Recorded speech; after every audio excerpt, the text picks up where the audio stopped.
Ya, setelah Nabi Musa, bangsa Israel dipimpin oleh Yosua. Nabi Yosua. Nabi Yosua, dengar, semua diam dulu. Siap gerak. Nah, Nabi Yosua berhasil membawa bangsa Israel ke negeri Kanaan. Di sana, bangsa Israel berhasil menundukkan orang-orang Kanaan. Di sana juga bangsa Israel mendapatkan kemerdekaannya, menjadi negara yang memiliki tanah. Nah, setelah itu juga bangsa Israel sangat setia kepada Allah. Dia taat kepada aturan-aturan Allah yang disampaikan oleh siapa? Oleh Yosua. Ya, tetapi setelah Yosua meninggal, apa yang terjadi kepada bangsa Israel? Ada yang tahu?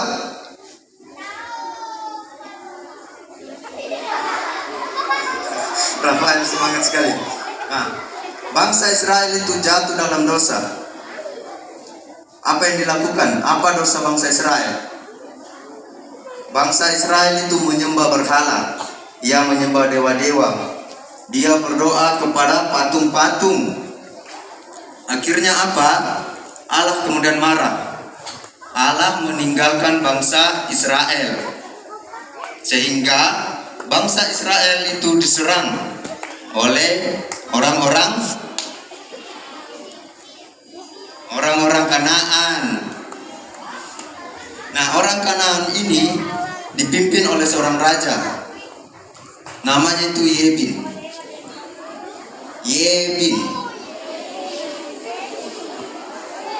Nah, Raja Yebin ini mempunyai seorang panglima perang.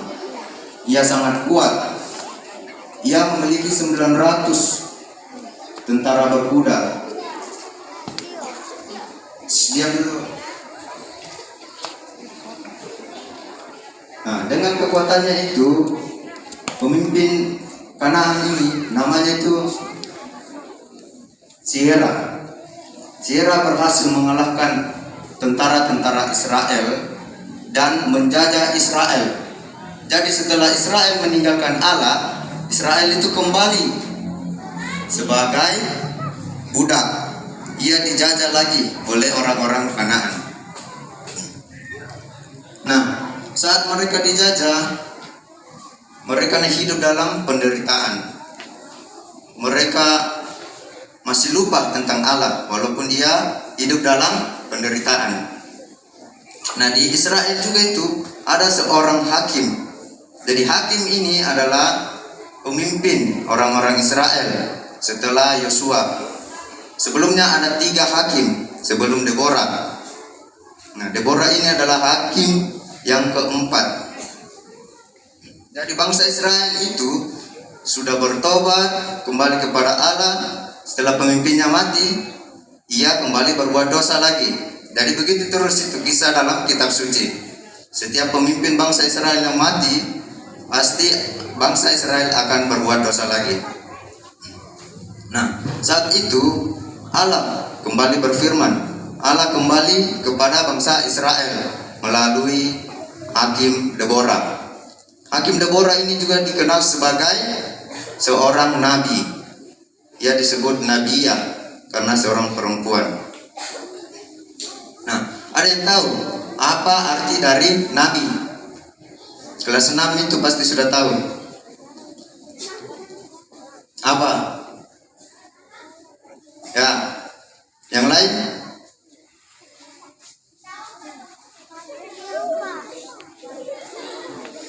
Ya, sama. David.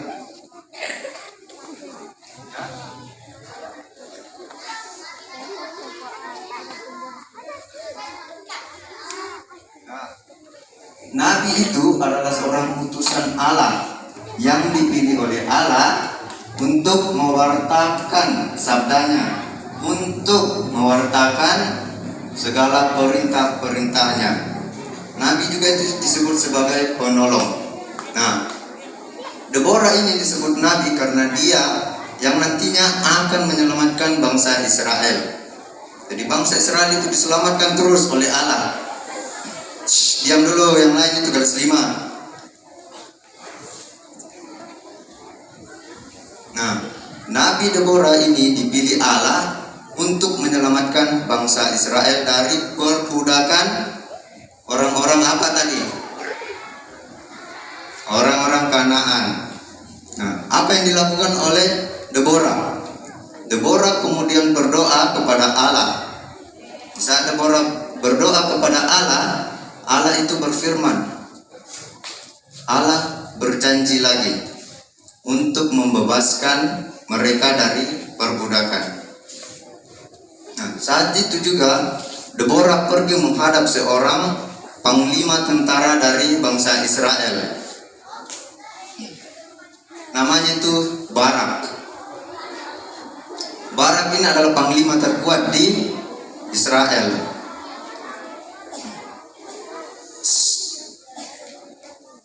Jadi Barak dan Deborah pergi berperang melawan orang-orang Kanaan.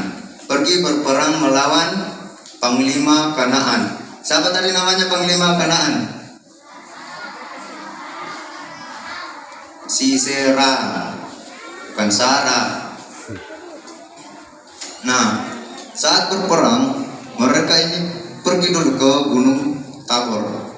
Di sana mereka melihat ada banyak tentara-tentara Kanaan, termasuk sang panglimanya, yaitu Sisera.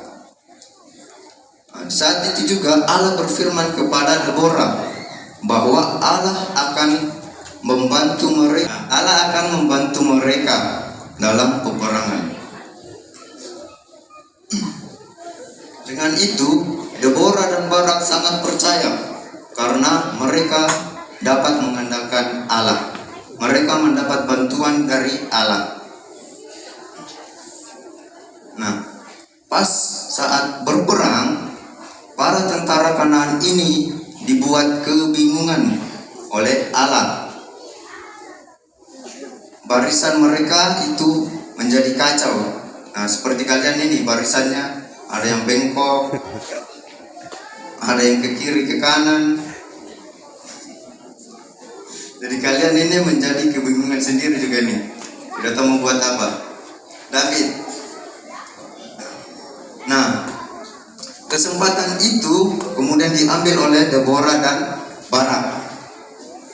Mereka kemudian menyerang dan menghabisi semua tentara-tentara Kanaan. Nah, setelah semua tentaranya dihabisi oleh prajurit-prajurit bangsa Israel, pemimpinnya orang Kanaan itu bernama Sisera melarikan diri. Ia berusaha untuk bersembunyi dari kejaran Deborah dan Barak. Tetapi apa yang terjadi? Barak kemudian menemukan Sisera. Ia kemudian membunuh panglima Kanaan itu. Setelah membunuh panglima Kanaan, bangsa Israel kembali menyerang lagi. Dan akhirnya ia dapat merebut kembali tanah Kanaan. Ada yang tahu tanah Kanaan itu tanah apa bagi bangsa Israel? Cleo, siapa? Chloe, apa? Keras. Maju sini.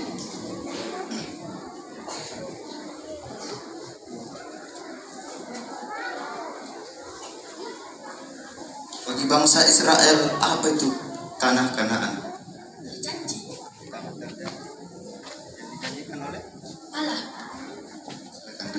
Kembali.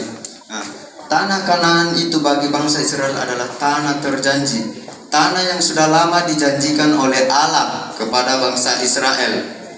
Yang pertama kali dijanjikan kepada siapa? Nabi yang pertama, Nabi Abraham. Jadi Allah itu berjanji dari nabi-nabinya, kemudian Allah menepati semua janji-janjinya.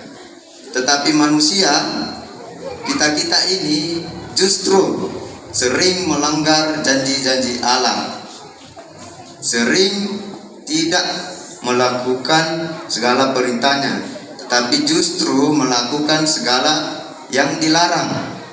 Misalnya apa? Contoh saja di sekolah, larangan-larangan yang dilanggar itu banyak sekali. Seperti ini nih, ribut. Apalagi larangan-larangan yang kalian langgar?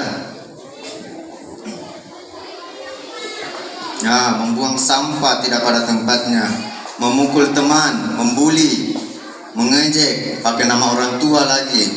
Biasa itu di kelas-kelas atas itu banyak.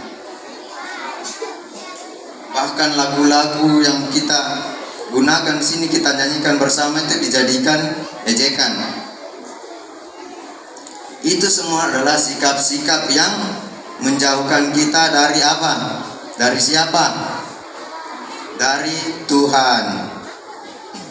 Nah, di masa Advent ini juga, sebelumnya Bu Leni sudah sampaikan. Apa yang disampaikan Bu Leni? Apa itu masa Advent dulu? Masa pertobatan. Nah, pertobatan itu kita lakukan setiap hari, bukan cuma pas masa Advent saja. Masa Advent itu yang utama adalah masa penantian. Penantian apa? Siapa yang dinantikan oleh orang-orang Kristiani di masa Advent? Kelahiran siapa yang ditunggu-tunggu? Yesus Kristus. Nah, di masa persiapan itu yang perlu kita lakukan adalah pertobatan.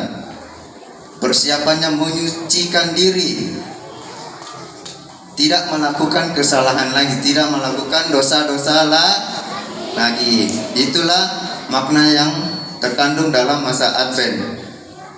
Kita diajak untuk menjadi suci, untuk menyambut kelahiran Yesus Kristus. Kita juga belajar dari Deborah. Meskipun bangsanya dijajah, meskipun bangsanya digoda oleh hal-hal yang ada di sekitarnya seperti menyembah Allah lain atau menyembah patung-patung, ia tetap berpegang pada Allah. Bahkan saat ia berperang, ia tetap berpegang pada Allah. Ia tidak mengandalkan kemampuannya sendiri, tetapi ia mengandalkan bantuan dari Allah. Maka kita juga diajak untuk selalu apa? Selalu apa? Selalu berpegang pada Allah. Caranya seperti apa? Berdoa, ke gereja. Nah, semoga di masa Advent ini kita betul-betul menjadi suci. Kita betul-betul membersihkan diri kita dari dosa, dari kesalahan, dari tindakan-tindakan atau perilaku yang buruk. Bisa semua? Cuma beberapa orang yang bisa. Bisa? Sekian dari saya. Mungkin ada yang disampaikan dari kepala sekolah.